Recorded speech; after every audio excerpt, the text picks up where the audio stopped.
Muy buenas tardes con todos, público que nos acompaña desde las diferentes regiones del Perú. Hoy, martes 20 de agosto, les damos la bienvenida a una nueva jornada del ciclo de conferencias virtuales Martes de Justicia y Derechos, la primera del segundo semestre de este año. Los saluda Jimmy Torres y en esta oportunidad me es grato presentar la conferencia virtual denominada El principio de moralidad procesal en el ordenamiento jurídico. La presente conferencia tiene como finalidad explicar la importancia del principio de moralidad procesal en nuestro sistema judicial, con el objetivo de asegurar que la administración de justicia no solo sea efectiva y eficiente, sino también ética y digna de la confianza de la sociedad.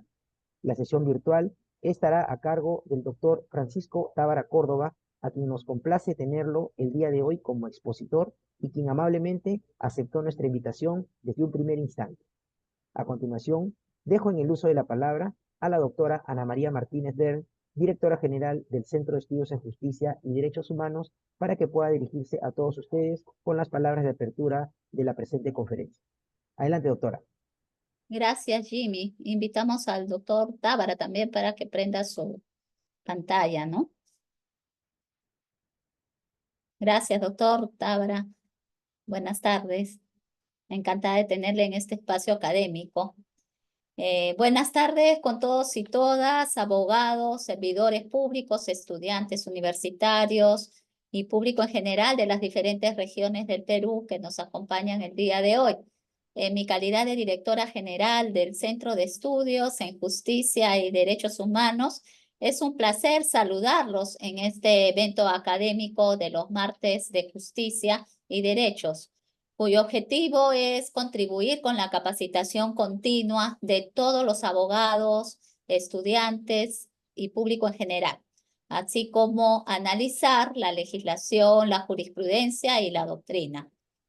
Es para mí un honor brindar estas palabras de apertura de esta conferencia virtual denominado el principio de moralidad procesal en el ordenamiento jurídico, cuya disertación estará a cargo justamente de nuestro invitado especial, el doctor Francisco Tábara Córdoba, expresidente de la Corte Suprema y del Poder Judicial, así como del Jurado Nacional de Elecciones, a quien agradecemos por haber aceptado esta invitación de participar en este espacio académico tan importante, lo cual, sin duda alguna, nos da la oportunidad de ilustrarnos con este tema que nos va a disertar respecto a esta conferencia magistral, ¿no? Por un experto como es el doctor Tábara. Agradecemos a las más de 500 personas que nos acompañan en estos momentos, en este martes académico, y estoy segura que esta tarde académica será de mucha utilidad para todos ustedes. Sin mayor preámbulo, les doy la bienvenida a esta conferencia y estoy segura que saldrán muy satisfechos de este espacio académico. Muchísimas gracias. Muchas gracias, doctora Martínez. He de mencionar, estimados participantes, que nuestro expositor invitado contará con 40 minutos para desarrollar su presentación y posterior a ello daremos pase a una breve ronda de preguntas, las cuales pueden realizarla a través de la ventana de preguntas y respuestas. Presento entonces a nuestro ponente invitado. El doctor Francisco Tábara Córdoba es abogado con 47 años de ejercicio profesional. Se ha desempeñado como vocal titular de la Corte Suprema de Justicia de la República del Perú, presidente de la Corte Suprema y del Poder Judicial. Desempeñó funciones de igual forma como jefe de la Oficina de Control de la Magistratura y ha sido presidente del Jurado Nacional de Elecciones, ex notario y docente universitario. Buenas tardes, doctor Tábara. Bienvenido a los martes de justicia. Muy buenas tardes con todas y con todos, doctora Ana María Martínez, señoras y señores abogados, jueces, funcionarios del Ministerio de Justicia y de otras reparticiones públicas, estudiantes y público en general. En primer lugar, quiero expresar mi sincero agradecimiento al Centro de Estudios en Justicia y Derechos Humanos, en la persona de la doctora Ana María Martínez, por invitarme a compartir algunas ideas y experiencias sobre un tema tan crucial como es el principio de moral procesal, transversal a todas las ramas del derecho y la actividad de todos los abogados. Estoy aquí frente a ustedes no solo como un ex magistrado de la Corte Suprema de Justicia de la República, sino también como un abogado como un ciudadano que ha dedicado gran parte de su vida a la defensa de la justicia y a la promoción de los valores éticos que deben guiar nuestras acciones. Hoy, más que nunca, es esencial que estos principios no sean meras palabras, meras declaraciones líricas, sino que se reflejen en la práctica diaria de todos los que formamos parte del sistema judicial. Aquí me vienen a la memoria las palabras de una profesora argentina, Battistini, que decía que en tema de ética, en tema de moralidad, debe haber esa triple coincidencia entre lo que se piensa, lo que se dice y lo que se hace. Es decir, predicar con el ejemplo o tratar de predicar con el ejemplo. Todos ustedes saben la gran función social que tiene nuestra profesión, nuestra noble profesión, que es la abogacía. Pero recordemos, iniciemos recordando las palabras tan profundas que dijera ya por el año 1949 el jurista uruguayo Eduardo Couture. Escuchemos la cita, dice, la están viendo en la pantalla: la abogacía es, por eso, al mismo tiempo arte y política, ética y acción. Como ética es un constante ejercicio de la virtud. La tentación pasa 7 veces cada día por delante del abogado. Este puede hacer de su cometido, se ha dicho, la más noble de las profesiones o el más vil de todos los oficios. Eduardo Couture. Dura y cruda realidad, ¿no? Puede ser la más noble de las profesiones o el más vil de todos los oficios. Bien. El ejercicio de la impartición de justicia y del actuar del abogado en general es una de las responsabilidades más elevadas que puede recaer sobre un ser humano. Esta función no solo requiere de un profundo conocimiento de las leyes, doctrina, jurisprudencia, etcétera, sino que debe estar necesariamente acompañada de una sólida base ética, es decir, sólida formación jurídica y a la par, sólida formación ético-moral. La moralidad procesal es en este sentido la columna vertebral que sostiene o debe sostener la integridad del sistema judicial. En un mundo donde los desafíos sociales y legales son cada vez más complejos, la moralidad en los procesos judiciales no es un lujo, sino una necesidad imperiosa. Vivimos en una sociedad que reclama, que exige una impartición de justicia célere, transparente, equitativa y moralmente correcta. Este principio puede ser lo que garantiza que estos valores se mantengan en el centro de cada decisión judicial y así poder legitimarla. Dirimir conflictos, resolver controversias interpersonales es una tarea que trasciende la simple aplicación de la ley.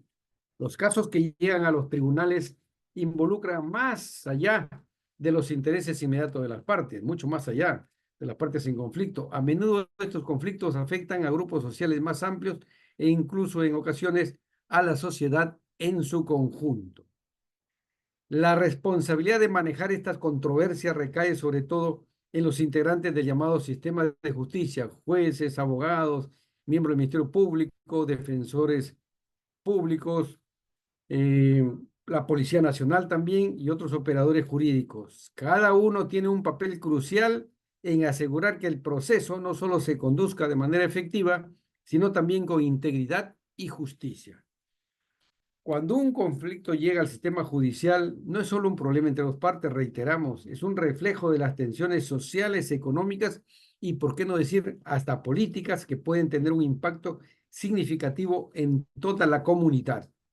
Enfrentar estos conflictos requiere un compromiso con la moralidad y la ética, no solo para resolver el caso específico, sino para restaurar la paz social. Recordemos ahí lo que dice el artículo 3º del título preliminar del Código Procesal Civil: la paz social en justicia y el orden en la comunidad. Cada miembro del sistema de justicia, desde el abogado que representa a su cliente hasta el juez que emite un fallo, tienen la responsabilidad de actuar con una conciencia plena de las consecuencias de sus acciones, no solo para las partes involucradas, sino para la sociedad en general. Pensemos en los trágicos eventos que han marcado la historia reciente en nuestro país en el siglo XXI, para no ir más atrás. Recordemos el devastador incendio en Mesa Redonda con más de 100 fallecidos, hermanos peruanos fallecidos, la tragedia en la discoteca Utopía, más de 20 personas fallecidas, los enfrentamientos de Bagua y Moquegua, llamados el Baguazo, el Moqueguazo. Y recordemos también las recientes protestas que resultaron en la pérdida de muchas vidas. Hablo de diciembre de 2022 y enero de 2023. Acontecimientos que no solo involucraron a las partes directamente afectadas, sino también resonaron en toda la sociedad, provocando un examen profundo del papel del sistema de justicia en la resolución de conflictos de gran envergadura. La responsabilidad de investigar, juzgar y en última instancia resolver estos conflictos recae en diversas instituciones. Primero, la Policía Nacional, que tiene que estar al frente, el Ministerio Público, y finalmente es el Poder Judicial quien va a dirimir y resolver estos conflictos. Sin embargo, el proceso judicial no es simplemente un mecanismo para determinar la culpabilidad o la inocencia, es un proceso con contenido moral en el que cada decisión contribuye a la percepción pública de la justicia. Los operadores jurídicos, incluidos los abogados fiscales, deben ser conscientes de que su labor influye directamente en la confianza que la sociedad deposita en el sistema judicial. Estamos hablando aquí de conseguir legitimidad, reconocimiento social. Y eso se debe conseguir a través de cada decisión judicial y hasta del comportamiento de los magistrados. En este contexto es importante destacar el papel que juegan los organismos internacionales de derechos humanos como la Comisión Interamericana de Derechos Humanos, cuya intervención en casos recientes subraya la importancia de una justicia que no solo sea local, sino que también responda a estándares internacionales. A raíz de los acontecimientos del 2022 y de inicios del 2023, la Comisión Interamericana de Derechos Humanos emitió un informe que por aquí lo tenemos, de un poquito más de 100 páginas que debe ser de lectura obligatoria para todos los abogados, fiscales, jueces y, por qué no, los ciudadanos. Es muy importante, muy ilustrativo, podemos discrepar de parte de su contenido, pero no podemos liberarnos de su lectura y análisis.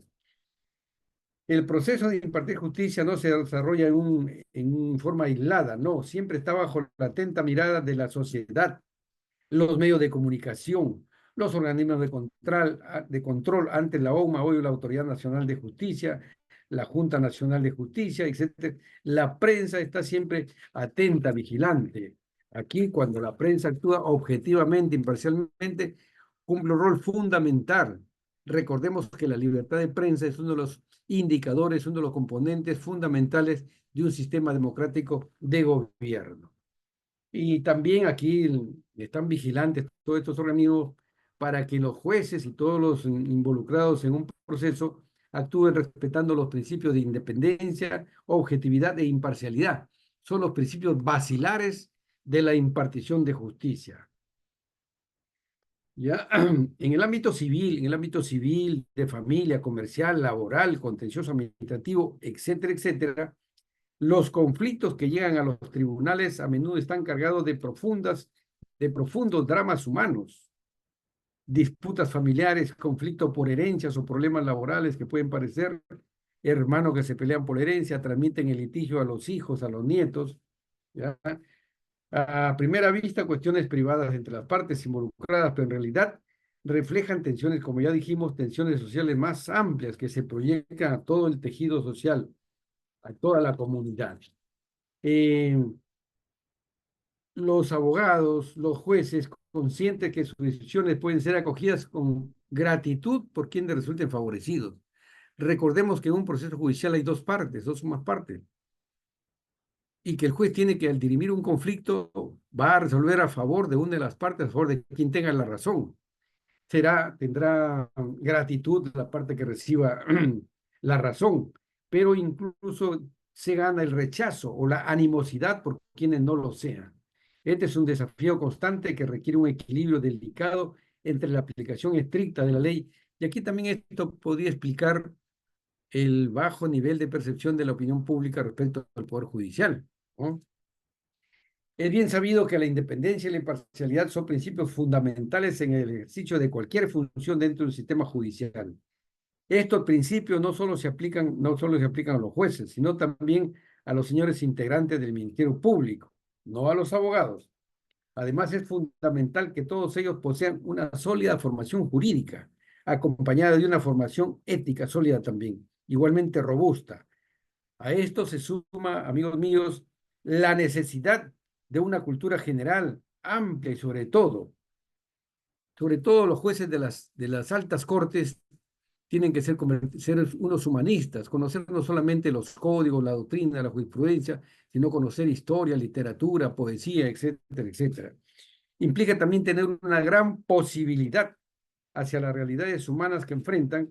Sin esta sensibilidad, corremos el riesgo de aplicar la ley de manera fría, mecánica, en los tiempos y remontarnos a los tiempos de Montesquieu, quien decía que el juez era simplemente la boca de la ley.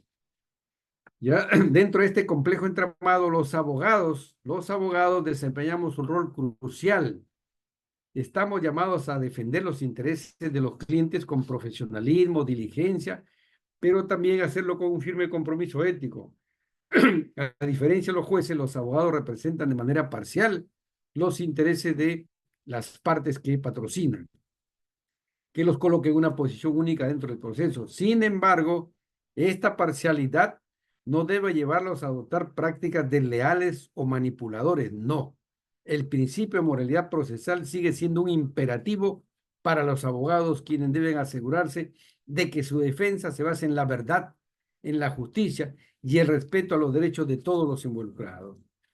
Pero a ver, para quienes ya han tenido experiencia en un proceso judicial en cualquiera de las ramas del derecho, ¿cómo se desarrolla un proceso?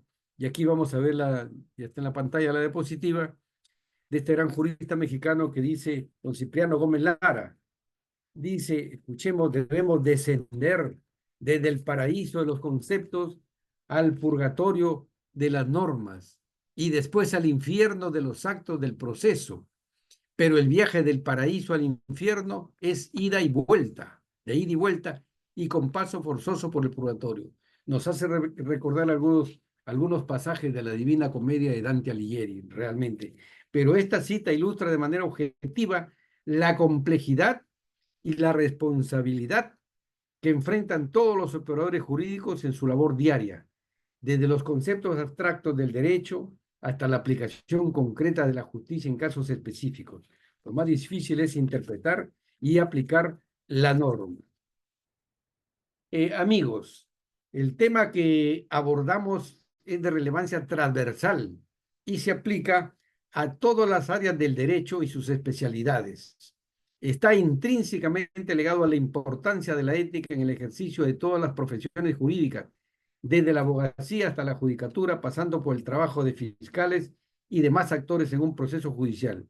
Es crucial superar el escepticismo y la incredulidad en torno a la importancia de la ética y la moral. Muchos dicen, no, la ética y la moral no sirven para nada, para eso tenemos la ley. No, no es así. Aquí voy a citar una frase breve de un gran pensador y matemático inglés, Bertrand Russell. ¿Qué nos dice él? Escuchemos, abro cita. Todos pensamos que la electricidad está enteramente gobernada por leyes naturales y sin embargo consideramos racional el poner pararrayos. Pues bien, yo diría que la ética es el pararrayo de las pasiones humanas. Fin de cita. Bertrand Russell nos ofrece una inteligente metáfora al comparar la ética con un pararrayos para las pasiones humanas. Sin la ética, sin la moral, sería imposible la convivencia en sociedad. Y aunque el derecho y la ética son disciplinas distintas, pues el derecho se centra mayormente en las relaciones externas entre personas, la moral y la ética gobiernan el mundo interior del individuo, como señaló uno de los primeros en señalar fue el profesor Christian Thomasius, allá en la segunda mitad del siglo XVI. Él fue pionero en establecer esta distinción. Pero esto, digno auditorio, no significa que el derecho se encuentre aislado, divorciado de la ética, divorciado de la moral, no, en absoluto. Todos recordamos, por ejemplo, la teoría tridimensional del derecho, que es norma, realidad y valor. Recordamos ahí al creador, el profesor Real en Brasil, y aquí en el Perú, el gran jurista, el doctor Fernández Cesareo. Ejemplos hay varios de normas jurídicas contenidas en nuestro Código Civil vigente, con innegable contenido ético. Voy a citar solamente tres por razones de tiempo. El artículo 5 del título preliminar del de este cuerpo normativo, el Código Civil, que establece o prescribe la nulidad del acto jurídico contrario a las leyes que interesan al orden público y a qué, y a las buenas costumbres. ¿Qué son las buenas costumbres? Simplemente tema ético, tema moral.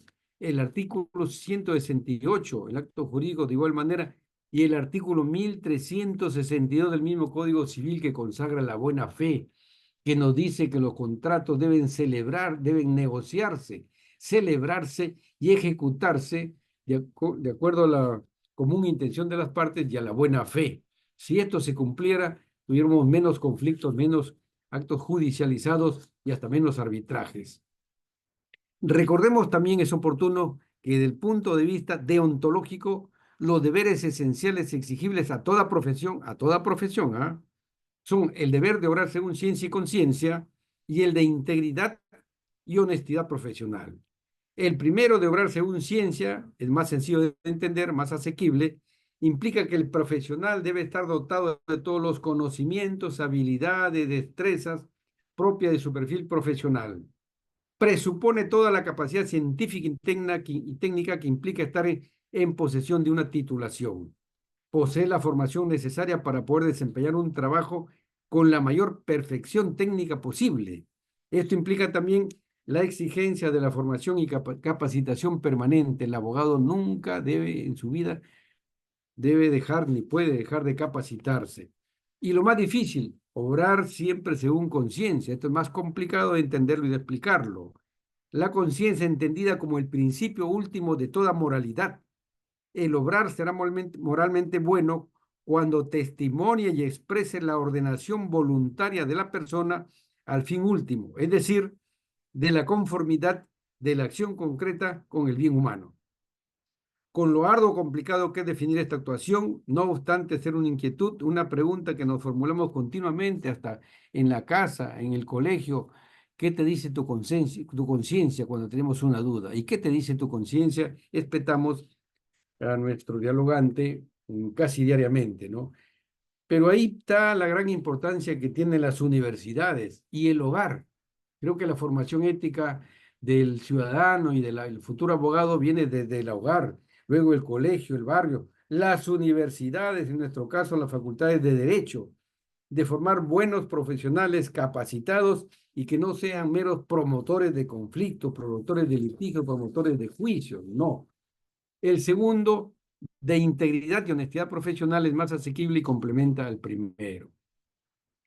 Un jurista sudamericano, Julio de San, no sé si es uruguayo o argentino, ha escrito acertadamente que un cuadro de deberes éticos que sea general a toda profesión y por ende extensible a la judicatura estaría compuesto del siguiente modo: honestidad, competencia y responsabilidad.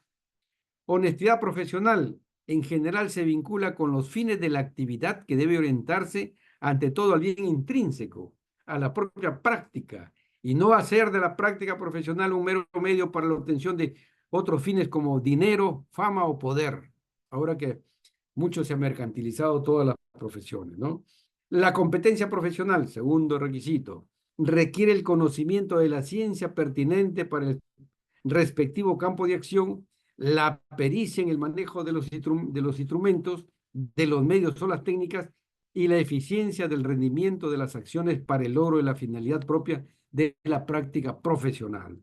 Y tercero y último, la responsabilidad tiene que ver con la dedicación y la previsión de las consecuencias de las decisiones que se toman en el ejercicio de la profesión. El juez, el fiscal, el abogado debe reflexionar de las consecuencias de la decisión que está tomando. Ahora, en cuanto a los deberes deontológicos aplicables o exigibles a las profesiones jurídicas, son en primer lugar el secreto profesional. Amigos, el secreto profesional es un principio, un valor, un deber y un derecho importantísimo y que no le damos la importancia que realmente se merece y además tiene reconocimiento constitucional. Recordemos, está en el artículo 2, numeral 18, parte final, que dice, así como al guardar el secreto profesional.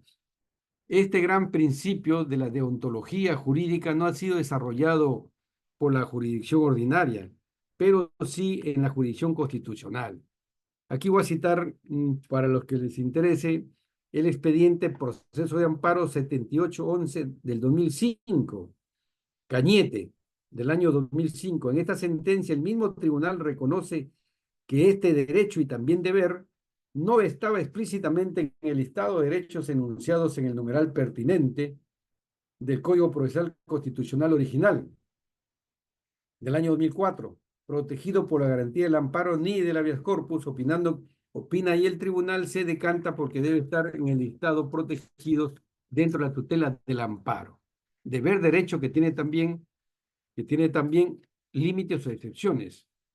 Pues bien, el 2021, apresuradamente, unos legisladores cambiaron, derogaron el Código Procesal Constitucional original y lo reemplazaron por uno nuevo. Se olvidaron también aquí de regular expresamente, de incluir el secreto profesional como un derecho protegido dentro del amparo o dentro del habeas corpus. Fue una oportunidad perdida, ¿no? El maestro Ángel Osorio y Gallardo, en ese clásico libro de lectura obligatoria llamado El alma de la toga, nos dice lo siguiente. En el abogado, la rectitud de la conciencia es 1000 veces más importante que el tesoro de los conocimientos. Primero es ser bueno, luego ser firme, después ser prudente. La ilustración viene en cuarto lugar, la pericia en último. Él nos dice, este jurista Ángel Osorio, dice que al ejercicio de la abogacía, él lo toma como un sacerdocio, escuchen, amigos míos, que ejerce un ministerio, lo que ayuda a entender también el secreto profesional y la nobleza de nuestra profesión. Otro principio que son el de libertad e independencia en el ejercicio profesional con matices propios de cada ámbito en el ejercicio de la abogacía, el rol del juez, del fiscal, del notario, etcétera. Hay principio de diligencia. ¿Qué es el principio de diligencia? Brevísimo, simplemente capacitarse permanentemente, poner mucha atención, mucha responsabilidad en los encargos que nos da la sociedad o las partes contratantes. El principio de desinterés, escucharlo nos genera un poco extraño, ¿no? Debemos recordar siempre que la abogacía, nuestra noble y vilipendiada profesión, cumple una loable función social que no debemos olvidar en un mundo en que todas las profesiones se han mercantilizado en sumo grado, desde las más características como son la medicina y la abogacía.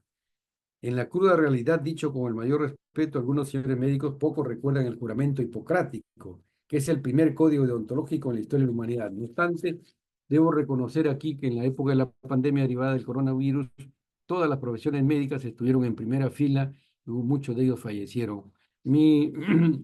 Nuestro reconocimiento, nos inclinamos ante la memoria de aquellos.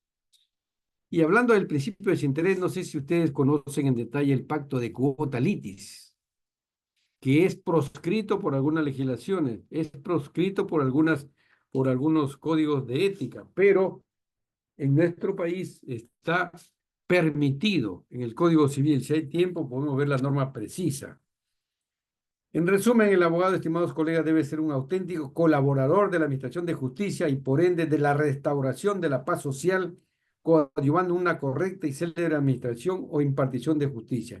Y yendo ya al meollo de nuestra intervención, a ver, aquí hay una cita que dice, para encontrar la justicia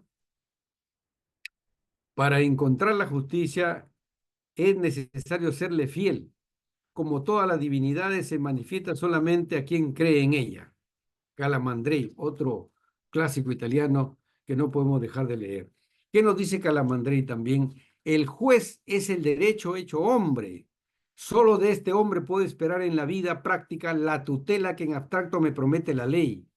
Solo si este hombre sabe pronunciar a mi favor la palabra de la justicia, podré comprender que el derecho no es una sombra vana. Piero Calamandrei, un clásico, el elogio de los jueces, de lectura obligatoria. Avancemos el principio de moralidad procesal en nuestro ordenamiento jurídico y en especial en el Código Procesal Civil.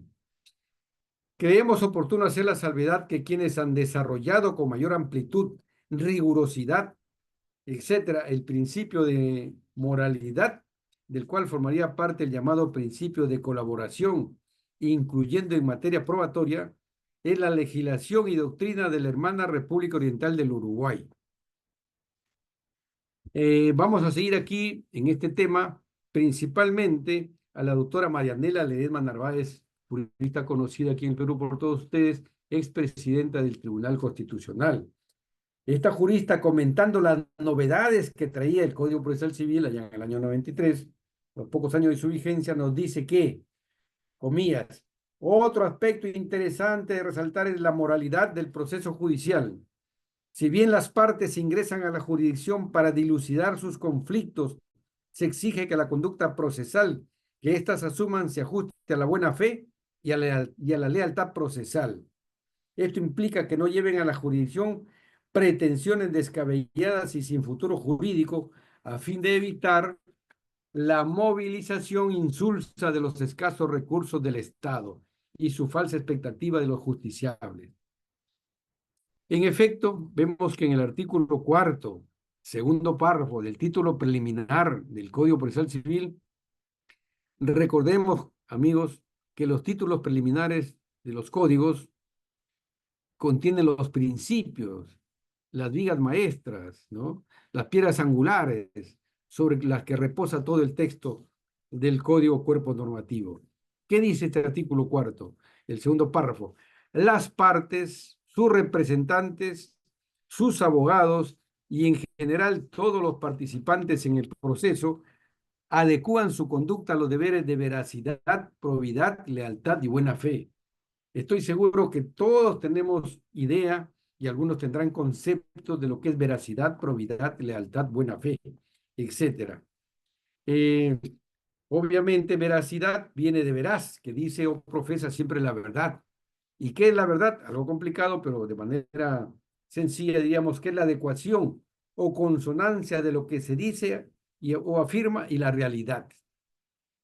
Probidad, honradez, integridad, rectitud. Lealtad viene de leal. Fidelidad, fiel. Actuar de frente, sin subterfugios, sin abusos, sin torcer el texto ni el alcance de la ley. Buena fe.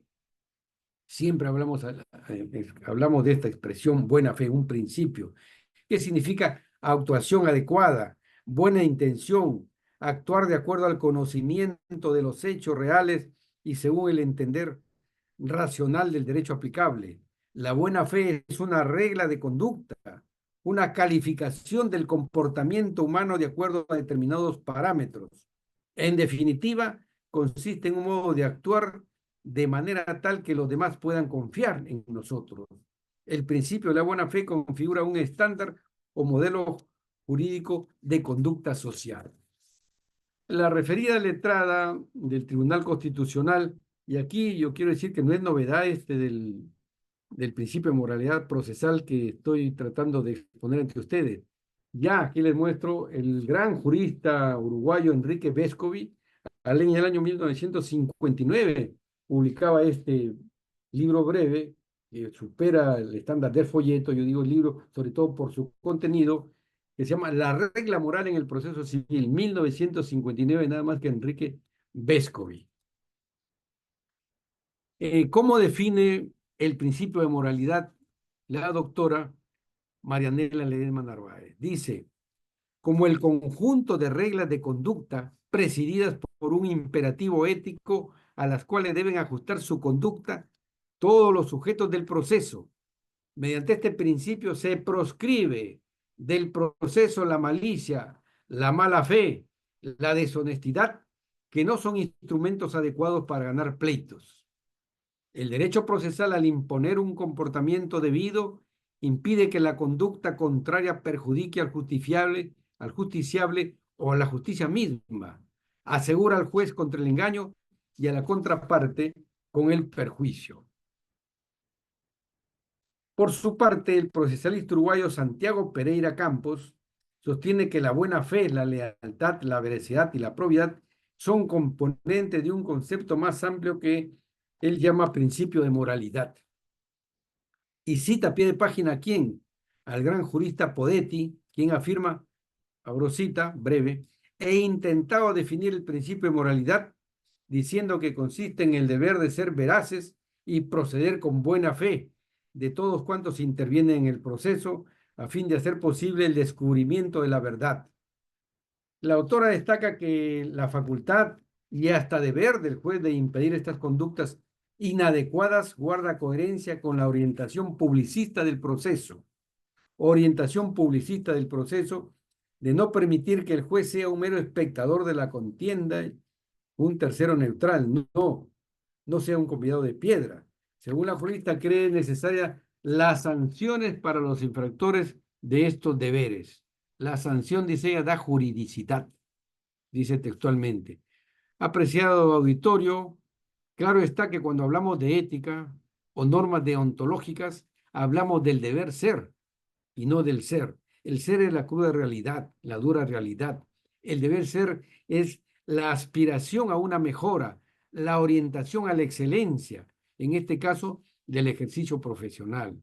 Y este artículo cuarto del título preliminar, párrafo reseñado, está desarrollado en nuestro Código Procesal Civil en los artículos 109 a 112, ¿no? Para quienes les interese avanzar en este tema.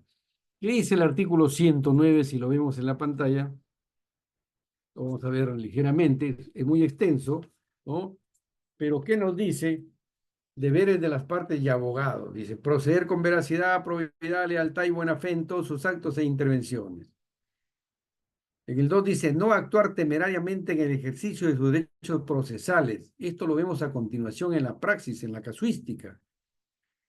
Si el ejecutado realmente adeuda lo que se le está exigiendo judicialmente, ¿cuál es su obligación? Es cancelar, es honrar esa. Es una obligación legal, contractual y hasta ética, deontológica, honrar esa deuda. En todo caso, pues, habrá que darle tiempo, ¿no? Abstenerse de usar expresiones descomedidas o agraviantes en sus intervenciones. Este es muy importante también porque aquí nos está refiriendo a las llamadas injurias sin juicio, pero hay que recordar que están despenalizadas.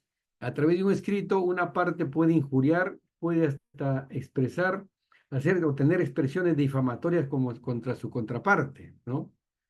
Pero no está cometiendo un delito porque el artículo 133, inciso primero del Código Penal, las despenaliza, les priva las convierte en atípicas, ¿no? Es muy importante esto. También el juez, en el artículo 52, tiene la facultad para testar, es decir, tachar las frases descomedidas, ¿no? Hay ejemplos, pues, de estas inconductas de abogados. Por ejemplo, cuando el demandante dice desconocer el domicilio de él o alguno de los demandados y luego se prueba que sí lo conocía. El artículo 110 dice, responsabilidad patrimonial de las partes, sus abogados, los apoderados y los terceros.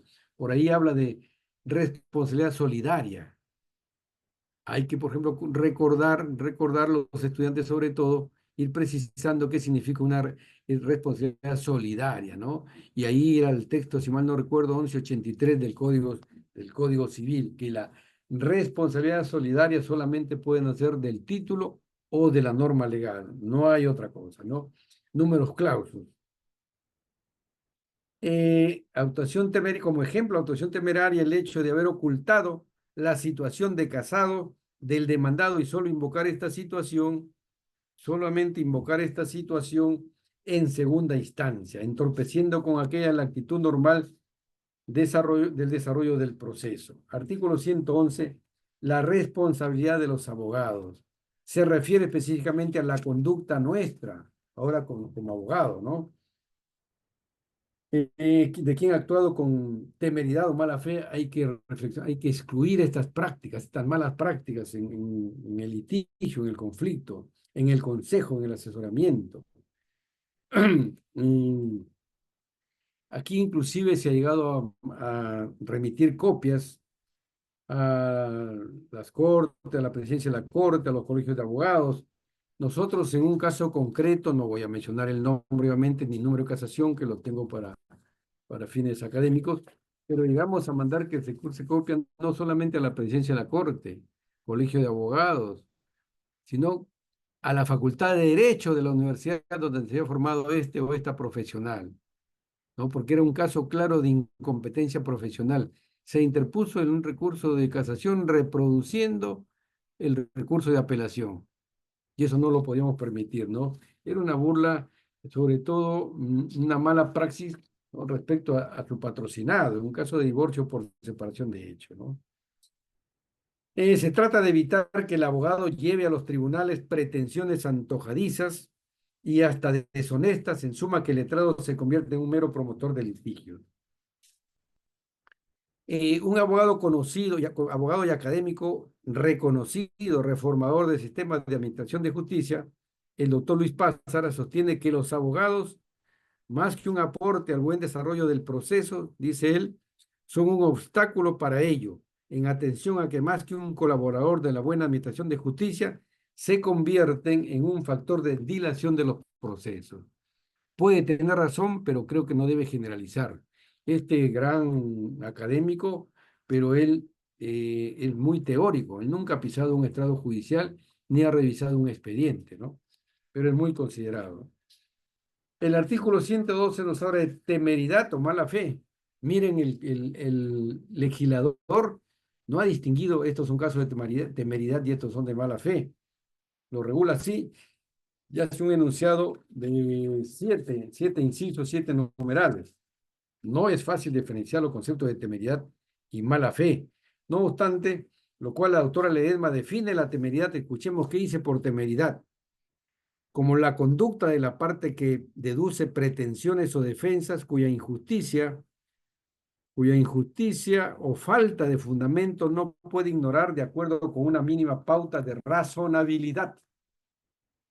Dice ella que los incisos 1 y 2 de este artículo orientan a regular los supuestos de temeridad. Ejemplo, interponer un medio impugnatorio sustentándolo en situaciones de hecho ajenos al proceso.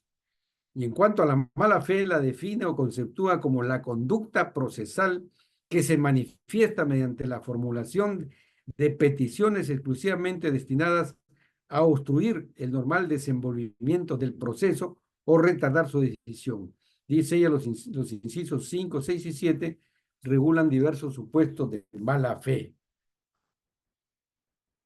Ya, en el inciso cuarto se hace referencia a los procesos simulados que existen en la realidad, lamentablemente, que se convierten en instrumentos para materializar el llamado fraude procesal en perjuicio de un tercero que es la modalidad de la mala fe procesal. Cita ejemplos de casos reales, ¿no? Yo quiero ir adelantando acá que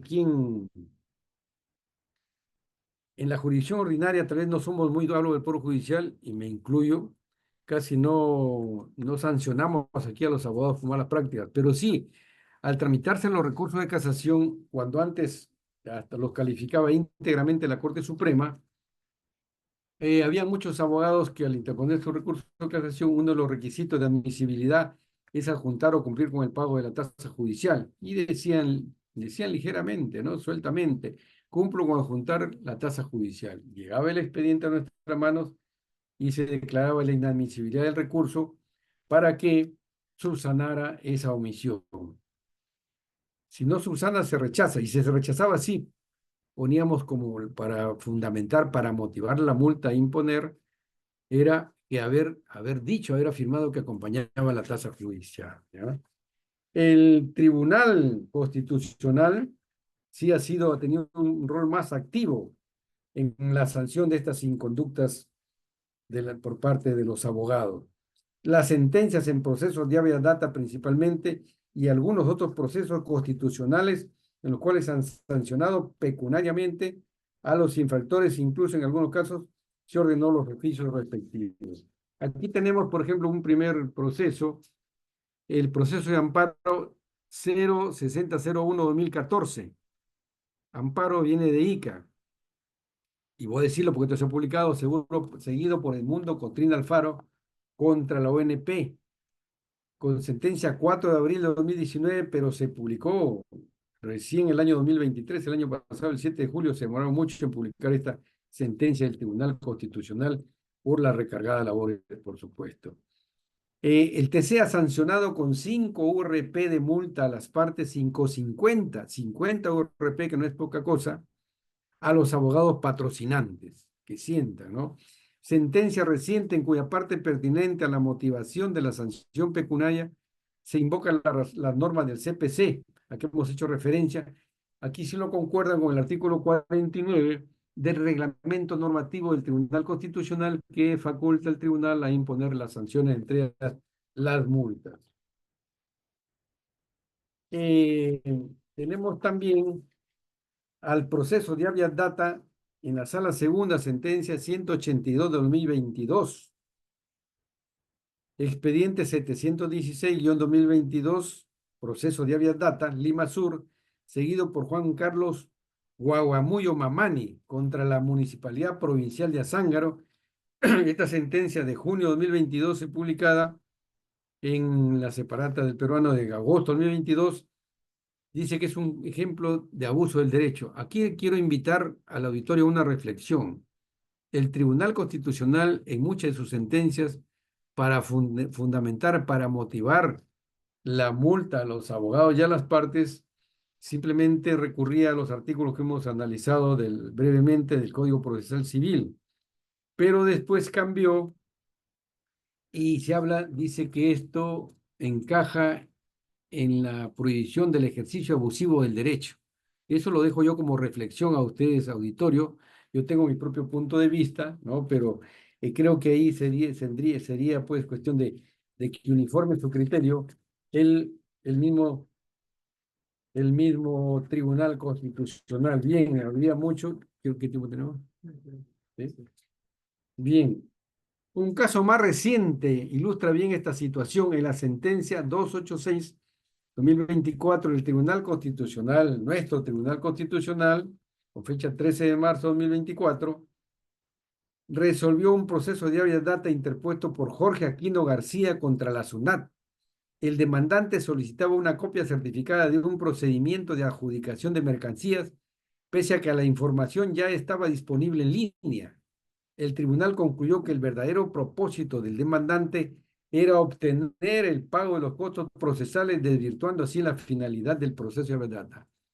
Ha tenido varias intervenciones así el Tribunal Constitucional, que ha detectado que había pues una conducta de presentar muchas demandas contra reparticiones públicas para habeas data, para exhibición de documentos y luego cobrar los costos procesales.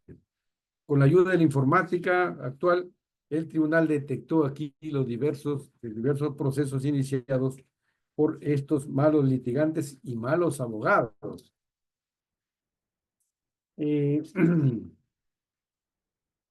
Yo creo que era más pertinente, creo que es más pertinente y hasta suficiente motivarla en justificar la decisión, subsumiendo el negativo comportamiento de las partes y su defensa técnica en los supuestos de hecho que hemos analizado, ¿no?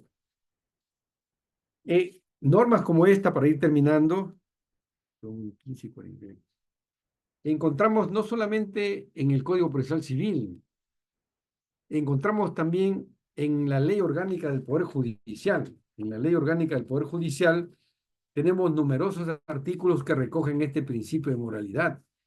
Diríamos, por ejemplo, el artículo octavo de la Ley Orgánica del Poder Judicial, deberes procesales de las partes. No les voy a leer el texto, los invito a que ustedes lo lean. Agregamos los artículos 284, que recoge la función social de la abogacía, que dice que el abogado debe estar al servicio de la justicia y del derecho. El artículo 288, deberes del abogado. También la facultad sancionadora de los magistrados. En la Ley de Procedimiento Administrativo General también encontramos varios artículos que se refieren a este principio. Por ejemplo, el artículo 4 en Romanos, título preliminar, numeral 1.8, principio de buena fe procedimental, le llama ahí, buena fe procedimental. Más adelante, el artículo 67, deberes generales de los administrados. Artículo 87, deberes de las autoridades en los procedimientos. Y no podemos dejar de mencionar, por ejemplo, el Código de Ética del Colegio de Abogados. Y les recomiendo a los alumnos y a los docentes también, y por qué no a los abogados, revisar, leer un código importantísimo. Para mí es el Código Modelo Iberoamericano de Ética Judicial, que fue aprobado en la Cumbre Judicial Iberoamericana del 2006 en República Dominicana. Para mí es el producto más completo, uno de los más completos que ha dado ahí, que ha dado este famoso foro llamado Cumbre Judicial Iberoamericana. ¿Qué cosa es? Es simplemente la reunión de todos los presidentes de corte y presidentes de Consejo de Judicatura, ahora se llamaría de Junta Nacional de Justicia también, ¿no? De Iberoamérica, incluyendo Portugal y Andorra. Aquí, por ejemplo, en este código se explica lo que es motivación en un lenguaje asequible, entendible, accesible a cualquier estudiante de derecho, igual obviamente un abogado y hasta un ciudadano puede entender lo que es motivación en los términos que está definido en 10 artículos que le dedica el Código Modelo Iberoamericano de Ética Judicial. A ver, eh, algunas conclusiones o a modo de conclusiones. En nuestro país existen normas deontológicas más que suficientes para empapelar palacios de justicia enteros, pero resultan aún ineficaces porque no las cumplimos los abogados ni las partes, algunas veces tampoco los jueces, donde tal vez podría incluirme, ¿no? En un momento determinado, tal vez de manera negligente, ¿no? ¿Qué tenían nuestros pasados prehispánicos? Ama aquella, Amasúa, Amayuya. Y ese código, que es mucho más extenso, ¿no? Lo internalizaban y forjaron un imperio. Me pregunto también, los señores jueces deben ser más rigurosos, sugiero, en exigir el cumplimiento de estas normas por parte de los intervinientes en un proceso. Los señores jueces deben esforzarse por cumplir y hacer cumplir estas normas deontológicas. Reflexión final. El ansiado y esperado día en que empecemos todos a dar cumplimiento a estos deberes de buena conducta procesal, pronto cosecharemos buenos resultados, mayor celeridad y decisiones más justas, legitimación de la profesión de la abogacía, legitimación de nuestro poder judicial, etc. Un arduo, un difícil compromiso de abogados y de jueces. Concluimos esta breve intervención recordando lo que dijo Dionisio Urpano, Ulpiano hasta el final. ¿Qué dijo Dionisio Ulpiano?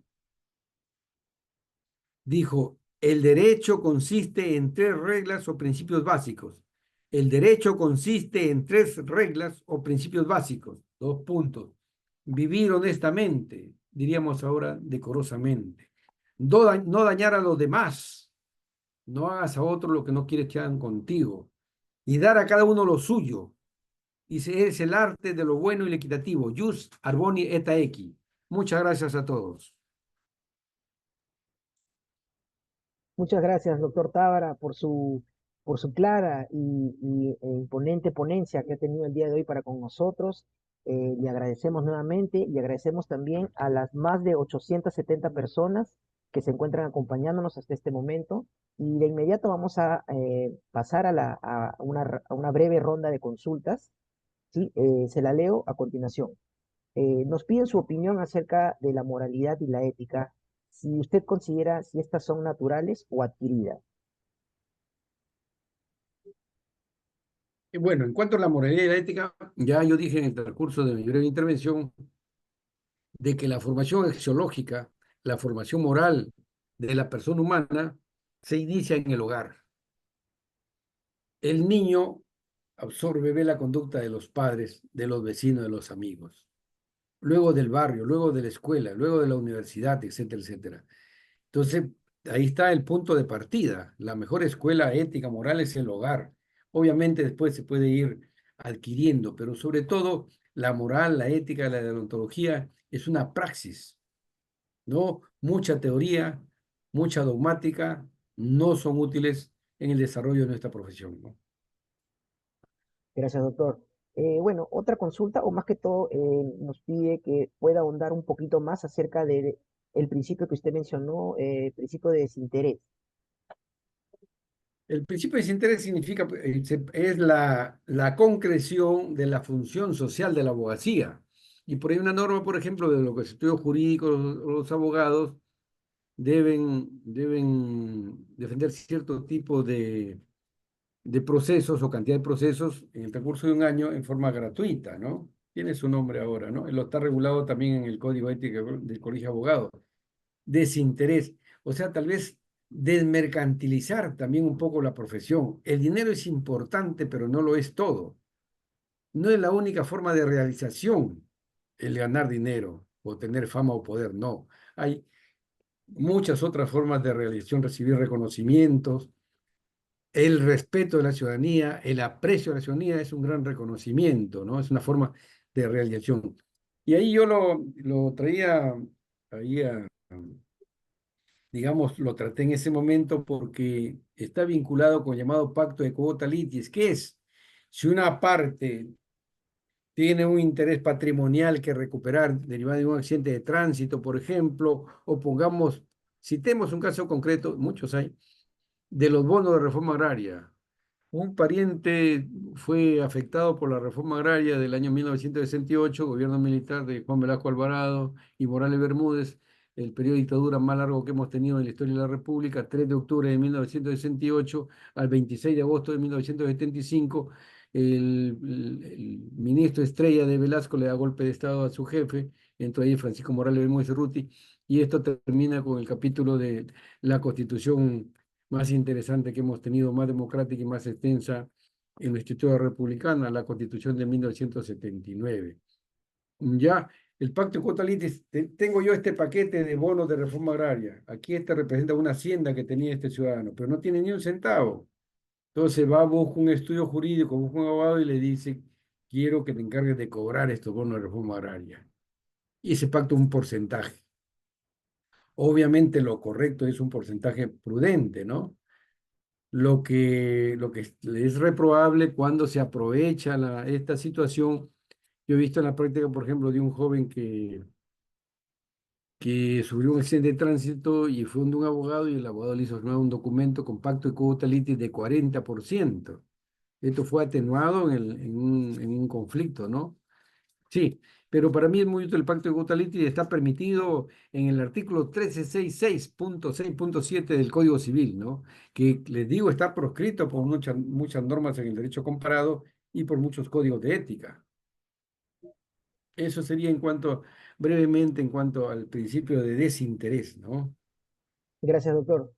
Otra consulta que nos hacen es si usted considera que debería existir modificatorias en la ley de carrera judicial y fiscal para que no solo las responsabilidades recaigan en abogados, sino también en magistrados que cometen abusos, ¿no? Y grandes errores que se visibilizan. Yo creo que la legislación, vivimos en un país con una inflación legislativa. Hemos pasado las 32.000 normas, ¿no? Imaginen que solamente comenzamos a numerar las normas el año 1904. Hasta antes de 1904 no se numeraban las normas. Recién creo que era Manuel Pardo, que era presidente en ese momento, él da la ley número 1, disponiendo que las leyes a partir de ese momento se comiencen a numerar. ¿Cuántos años habían transcurrido desde el 28 de julio de 1821 hasta 1904? ¿Cuántas leyes tendríamos? Vivimos en un país con inflación legislativa, demasiadas leyes, demasiadas leyes. Yo creo que tenemos la normatividad suficiente. En todo caso, habría que hacer ajustes. Para regular la conducta de los abogados tenemos la ley orgánica, tenemos los códigos éticos de los abogados. El asunto es cómo hacerlos cumplir. Para la conducta de los jueces hemos tenido inclusive, o tenemos órganos sancionadores, lo que era la Oficina de Control de la Magistratura, ahora convertido en la Autoridad Nacional de Control del Poder Judicial, y lo que era el Consejo de la Magistratura, ahora es la Autoridad Nacional de Justicia. El asunto es cómo aceleramos estos procedimientos disciplinarios y en los colegios de abogados también, desburocratizar estos procesos, ¿no? Para que en un plazo razonable tengamos resultados, ¿no? Pero en caso, había que ver un caso concreto, hay que modificar esta norma, ¿no? Gracias, doctor. Y bueno, vamos a pasar ya a una última consulta. Previamente comentarle que agradecen bastante su ponencia, doctor. Ha sido una ponencia muy, muy didáctica. Le envían muchos muy buenos comentarios. Y la consulta que sigue a continuación es, doctor Tábara, teoría considera usted que deberíamos seguir para el estudio? ¿La teoría dualista o qué teoría de moralidad usted sugiere? Bueno, yo siempre digo que en cuanto a las teorías hay que tomarlas, no restarles importancia, pero irlas mirando con una visión pragmática, ¿no? Ya dije yo que la teoría, yo le ponía un ejemplo a mis alumnos, por ejemplo, en la universidad, le decía, traemos de Europa un profesor o una profesora que nos dicte charlas magistrales sobre deontología, sobre ética, sobre moral, ¿no? Y deslumbra a los alumnos. Pero salimos de la universidad y vemos a ese profesor en un sitio de mala reputación y rodeado de gente de mal vivir. Entonces, mire, ¿de qué vale la teoría si no está junto con la praxis? Por eso reitero aquí la expresión inicial de esa profesora que yo cité, que en este tema de ética, de odontología y moral debe haber coincidencia entre lo que se piensa, lo que se dice y lo que se hace. Las teorías son muy útiles, pero también ligadas a la práctica, ¿no? No hay no hay una solución ideal, ¿no? Gracias, gracias, doctor. Y bueno, agradecerle personalmente y agradecerle a nombre de las 860 personas que se han conectado el día de hoy. Y a continuación, vamos continuando con el programa, pasar a ya al cierre de esta conferencia por parte de la doctora Ana María Martínez. Su audio, doctora, su audio. Doctor Francisco Tábara, solamente agradecerle, muchísimas gracias por habernos dado este espacio académico que ha sido de mucha utilidad e importancia para todos los operadores de justicia, los abogados, ¿no? Y los estudiantes también que nos acompañan. Como bien dice Jimmy, tenemos conectados a 800, más de 850 personas que han podido escuchar esta conferencia magistral. Muy agradecida, doctor.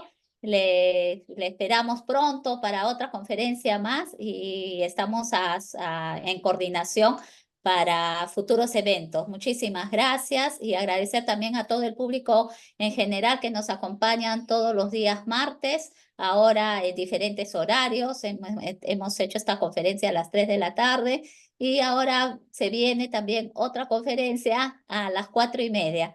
Estamos capacitando permanentemente a todos los operadores, a todos los abogados y a toda la ciudadanía en general en el marco del cumplimiento de las funciones que tiene el Centro de Estudios en Justicia y Derechos Humanos del Ministerio de Justicia y Derechos Humanos. Muchísimas gracias, doctor. Gracias a usted, doctora Ana María, y a toda la audiencia. Un abrazo respetuoso y cordial. Gracias. Muchas gracias. Hasta el próximo martes. Sí, Dios mediante.